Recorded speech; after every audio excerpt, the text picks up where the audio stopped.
Hi all, என்னோட ஸ்டைலில் homemade style chicken grill எப்படி செய்யலான்னு பார்க்கலாமா? வாங்க.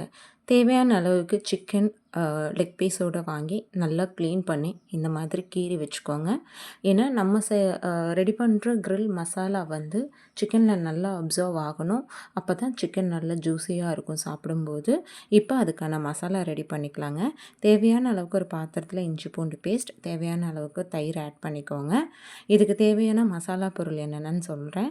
நான் காஷ்மீர் மிளகாய் தூள் எடுத்திருக்கேன். ஏன்னா காரத்துக்கு இஞ்சி பூண்டு பேஸ்ட்டு, பெப்பர் இருக்குது, சீரகத்தூள் எல்லாமே இருக்குது. அதோட கொரியாண்டர் பவுடர், உப்பு, கார்ன்ஃப்ளவர் இது எல்லாத்தையும் மிக்ஸ் பண்ணி இந்த மாதிரி ஒரு பேஸ்ட்டை ரெடி பண்ணிக்கலாம். இப்போ ஆல்ரெடி நம்மக்கிட்ட க்ளீன் பண்ணி வச்சுருக்க சிக்கனில் இந்த மசாலாவை நல்லா கோட் பண்ணி விடுங்க. இதை நல்லா மேரினேட் ஆகணும். இதை ஒரு 2 ஹவர்ஸ்க்கு நம்ம ஃப்ரிட்ஜில் வச்சுக்கலாங்க. நான் ஃப்ரீசரில் வைக்கல, ஃப்ரிட்ஜில் வச்சாலே போதும் ஒரு 2 ஹவர்ஸ். இப்போ இதை ரெடி பண்ணிடலாம். ஸ்டவ் ஆன் பண்ணி ஒரு கடாயை வச்சு தேவையான அளவுக்கு எண்ணெய் ஆட் பண்ணிவிட்டு நம்ம ஆல்ரெடி மேரினேட் பண்ணி வச்சுருக்க சிக்கனை இது கூட ஆட் பண்ணிக்கலாம். இப்போ என்னென்னாங்க, ஒரு 10 மினிட்ஸ் சிம்லேயே குக் ஆகட்டுங்க. இதை பெரட்டி விடுங்க. அப்போ தான் நல்லா மசாலா உள்ளே இறங்கும். சம்டைம்ஸ் மசாலா பிரியிற மாதிரி இருக்கும், பயப்பட வேணாம். பட் இதோட டேஸ்ட் அல்டிமேட்டாக இருக்குங்க. இப்போ பார்த்திங்கன்னா நான் பெரட்டி விட்டு வேக வச்சா இந்த மாதிரி தான் இருக்குங்க. இப்போ இதுக்கு தேவையான ஹோம்மேட் மயோனீஸ் எப்படி செய்யலான்னு பார்க்கலாமாங்க. இந்த மயோனீஸ்க்கு நான் லெமன் ஜூஸ், அதுக்கப்புறம் வினிகர் எதுவும் ஆட் பண்ணலை. ஸோ தேவையான பொருள் பூண்டு, மிளகு, சுகர், சால்ட் தேவையான அளவுக்கு எடுத்துக்கோங்க. இப்போ ஒரு மிக்ஸி ஜாரில் ஒரு எக்கை நல்லா உடச்சி ஊற்றிக்கோங்க.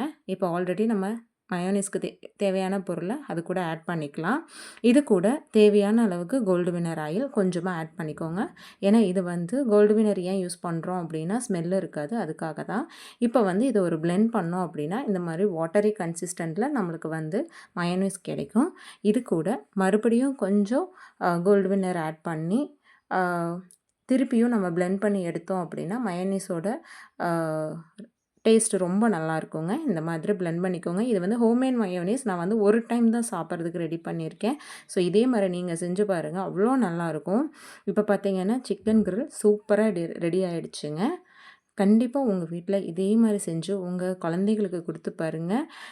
கடையில் இனிமேல் grill வாங்கவே மாட்டாங்க. அதே மாதிரி மயோனீஸ் தான். ஃபைனல் அவுட்புட் எப்படி இருக்குன்னு பாருங்கள், அவ்வளோ சூப்பராக இருக்குது. நீங்களும் செஞ்சு பார்த்துட்டு எப்படி இருக்குன்னு கமெண்ட்ஸ் பண்ணுங்கள். தேங்க்ஸ் ஃபார் வாட்சிங்.